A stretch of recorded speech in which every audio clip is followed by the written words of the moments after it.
I went to the library last week just to read up about you a little bit, and I read an article in Rolling Stones, and it said when you were first offered your first film role in the James Caan film Thief, when the call came to offer you the role, you hung up not once but twice. Is that true? Yeah, and only because I had been out the night before with Michael Mann and Charlie Adamson, and I thought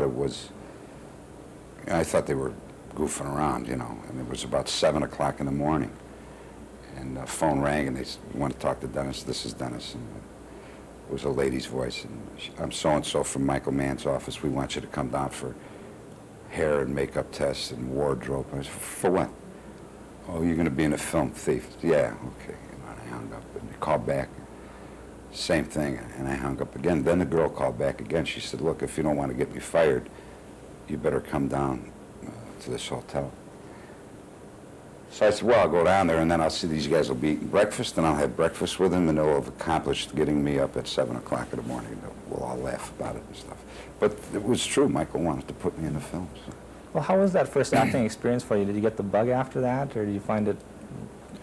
No, I thought it was, if you know anything about policemen, you know they're always looking for part-time jobs to pick up a few extra bucks, and I said, "Well, this is great, you know, I can hang around here." And, you know, I met James Caan, and there he's a very, very nice guy, and James Bellucci, and Tuesday Weld, and all of that. This is great, you know. And then I did a role in Chicago Story. I played a convict, and I met John Malkovich from the Steppenwolf Theater, and I auditioned for a play for him, Thomas Babe's A Prayer for My Daughter, and then I met Bill Peterson, and then we did a play together, and then I did, you know, so things kind of kept going on. You did a lot of plays in the early 1980s in Chicago, and a lot of them you got quite a bit of critical acclaim. Now, when the reviews come out and you go to work at the precinct or wherever you went to work, were the reviews pasted on the locker? Everywhere. Everywhere, you know, in notebooks and stuff like that. They were always fooling around. Yeah, very good, nice guys, you know. Were you ever worried that in the middle of a play you'd be in the middle of a dramatic scene and someone might, one from you work with might start heckling you? It's a constant fear of mine that those guys are in the audience. But I'm glad they come, you know, but you never quite know what they're going to do. You know? And but it kind of keeps you on your toes. And one scene in this movie that really had people like really quiet is when you're threatening Charles Grodin about killing his wife and all that, and you're just so utter ruthless.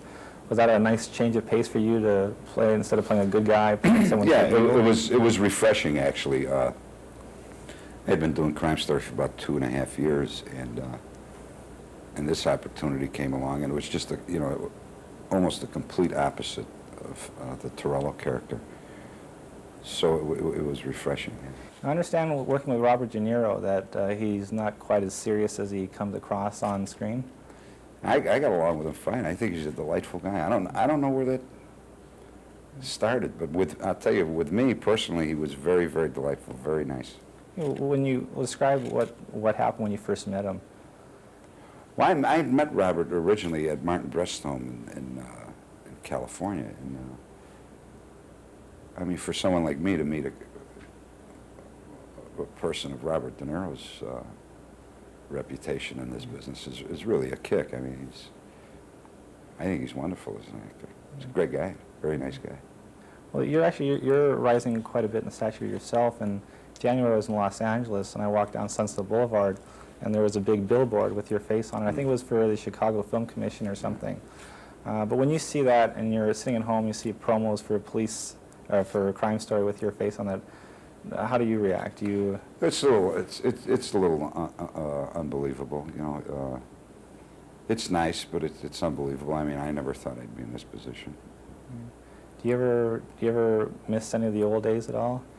No, just the guys. I miss hanging out with the guys, but I still live in Chicago, so I still see a lot of those guys, and we were just at a party together, a bunch of us. I miss the camaraderie sometime, but I have no regrets about leaving.